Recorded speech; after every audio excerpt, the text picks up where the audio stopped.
নমস্কাৰ পুনৰবাৰ স্বাগতম জনাইছো আপোনাক আমাৰ ইউটিউব চেনেলৰ অন্য এটা ভিডিঅ' লৈ আজিৰ ভিডিঅ'টোত আমি অসম চৰকাৰৰ যি ৩২,০০০তকৈ অধিক নতুন পদ ওলাব তাৰ লিখিত পৰীক্ষাৰ বাবে সহায়ক হোৱাকৈ কেইটামান সাধাৰণ জ্ঞানৰ অতি প্ৰয়োজনীয় প্ৰশ্নোত্তৰ লৈ আহিছো গতিকে বলকচোন আজিৰ ভিডিঅ'টো আৰম্ভ কৰো আহক আৰু ভিডিঅ'টোত আগলৈ যোৱাৰ আগতে আপোনালোকক জনাব বিচাৰিছো যে ইতিমধ্যে আমাৰ চেনেলৰ তৰফৰ পৰা অসমৰ সকলো ধৰণৰ প্ৰতিযোগিতামূলক পৰীক্ষাৰ বাবে সহায়ক হোৱাকৈ ৮,০০০তকৈ অধিক প্ৰশ্নৰে সম্পূৰ্ণ পাঠ্যক্ৰম অনুসৰি এখন PDF ই-বুক প্ৰস্তুত কৰা হৈছে যদিহে আপোনালোকে এই ই-বুকখন ডাউনলোড কৰিব বিচাৰে তেন্তে ডেসক্ৰিপচনত দিয়া থকা লিংকটোত ক্লিক কৰি অতি কম মূল্যত ডাউনলোড কৰিব পাৰে ধন্যবাদ আজিৰ প্ৰথম প্ৰশ্নটো দিয়া আছে in which year was the BTAD accord signed Bodoland territorial region চুক্তি কিমান চনত স্বাক্ষৰিত হৈছিল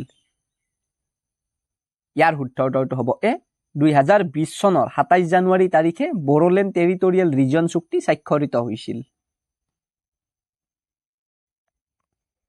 নেক্সট কোৱেশ্চন দিয়া আছে where is the headquarters of BTAD located BTAD ৰ মুখ্য কাৰ্যালয় ক'ত অৱস্থিত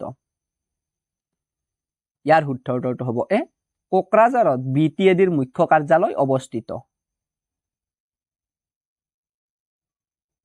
নেক্সট কোৱেশ্চন দিয়া আছে in which year was the Bodoland territorial council formed কোন চনত বড়োলেণ্ড টেৰিটৰিয়েল কাউন্সিল গঠন কৰা হৈছিল ইয়াৰ শুদ্ধ উত্তৰটো হ'ব বি 2003 চনৰ 10 ফেব্ৰুৱাৰী তাৰিখে বড়োলেণ্ড টেৰিটৰিয়েল কাউন্সিল গঠন কৰা হৈছিল নেক্সট কোৱেশ্চন দিয়া আছে who was the prime minister of India during the Assam accord Asom চুক্তিৰ সময়ত ভাৰতৰ প্ৰধানমন্ত্ৰী কোন আছিল ইয়াৰ শুদ্ধ উত্তৰটো হ'ব চি অসম চুক্তিৰ সময়ত ভাৰতবৰ্ষৰ প্ৰধানমন্ত্ৰী আছিল ৰাজীৱ গান্ধী নেক্সট কোৱেশ্চন দিয়া আছে where was the first capital of the Kachari kingdom Kachari সকলৰ প্ৰথম ৰাজধানী ক'ত আছিল ইয়াৰ শুদ্ধ উত্তৰটো হ'ব বি কছাৰী সকলৰ প্ৰথম ৰাজধানী আছিল ডিমাপুৰ নেক্সট কোৱেশ্চন দিয়া আছে who was the last king of the Kachari kingdom Kachari সকলৰ শেষ ৰজাজন কোন আছিল ইয়াৰ শুদ্ধ উত্তৰটো হ'ব এ কছাৰী সকলৰ শেষ ৰজাজন আছিল গোবিন্দ চন্দ্ৰ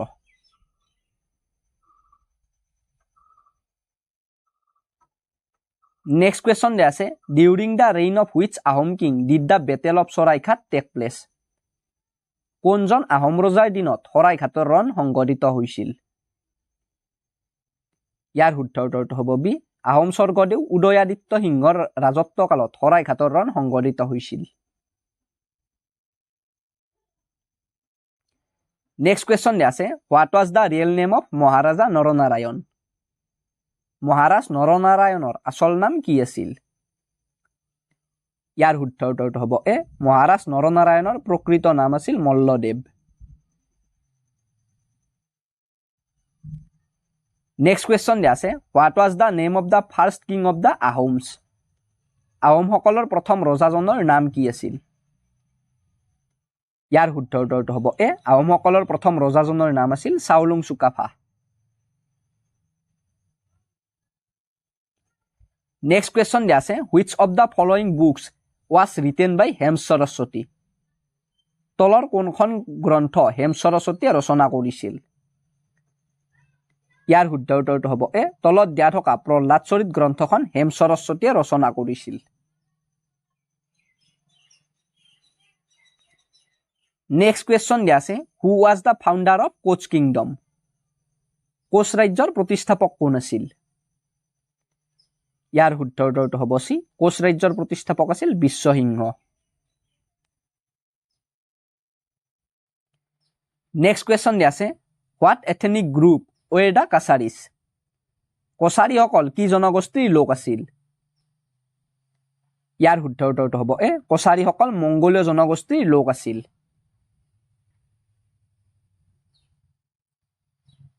নেক্সট কোৱেশ্চন দিয়া আছে in which year was Nagaland added to the Gauhati high court Guwahati উচ্চ ন্যায়ালয়ত নাগালেণ্ডক কিমান চনত সংযোজিত কৰা হৈছিল ইয়াৰ শুদ্ধ উত্তৰটো হ'ব চি 1963 চনৰ 1 ডিচেম্বৰ তাৰিখে গুৱাহাটী উচ্চ ন্যায়ালয়ত নাগালেণ্ডক সংযোজিত কৰা হৈছিল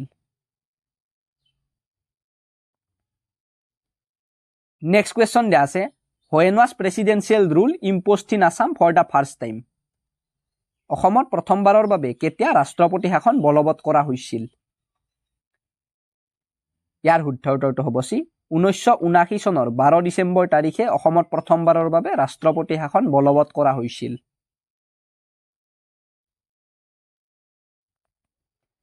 নেক্সট কুৱেশ্যন দিয়া আছে which place is called the gateway to the north east?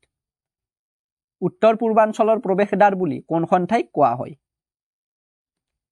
ইয়াৰ শুদ্ধ উত্তৰটো হ'ব এ গুৱাহাটীক উত্তৰ পূৰ্বাঞ্চলৰ প্ৰৱেশদ্বাৰ বুলি কোৱা হয়। নেক্সট কুৱেশ্যন দিয়া আছে what is the name of the first island district of India? ভাৰতৰ প্ৰথমখন দ্বীপীয় জিলাৰ নাম কি? ইয়াৰ শুদ্ধ উত্তৰটো হ'ব বি ভাৰতৰ প্ৰথমখন দ্বীপীয় জিলাৰ নাম হ'ল মাজুলী।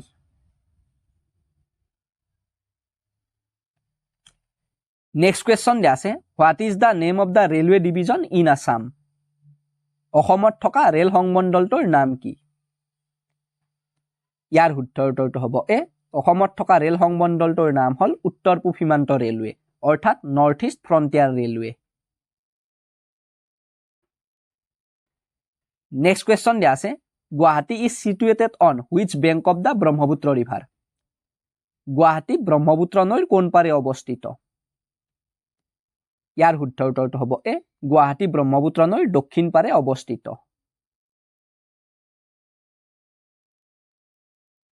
নেক্সট কুৱেশ্যন দিয়া আছে when was Dibru Saikhowa declared a national park?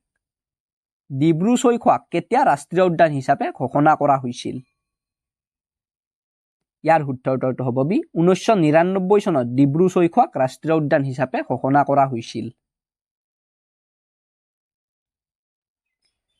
Next question দিয়া আছে in which year was Kaziranga declared a national park? কিমান চনত কাজিৰঙাক ৰাষ্ট্ৰীয় উদ্যান হিচাপে ঘোষণা কৰা হৈছিল? ইয়াৰ শুদ্ধ উত্তৰটো হ'ব এ 1974 চনত কাজিৰঙাক ৰাষ্ট্ৰীয় উদ্যান হিচাপে ঘোষণা কৰা হৈছিল। নেক্সট কুৱেশ্যন দিয়া আছে which national park in Assam has the highest number of Tigers? অসমৰ কোনখন ৰাষ্ট্ৰীয় উদ্যানত বাঘৰ বাসস্থান আটাইতকৈ বেছি? ইয়াৰ শুদ্ধ উত্তৰটো হ'ব এ অসমৰ ওৰাং ৰাষ্ট্ৰীয় উদ্যানখনত বাঘৰ বাসস্থান আটাইতকৈ বেছি। নেক্সট কুৱেশ্যন দিয়া আছে in which year was the Orang park declared a national park? কিমান চনত ওৰাং উদ্যানখনক ৰাষ্ট্ৰীয় উদ্যান হিচাপে ঘোষণা কৰা হৈছিল? ইয়াৰ শুদ্ধ উত্তৰটো হ'ব বি 1999 চনৰ 13 এপ্ৰিলত ওৰাং উদ্যানখনক ৰাষ্ট্ৰীয় উদ্যান হিচাপে ঘোষণা কৰা হৈছিল।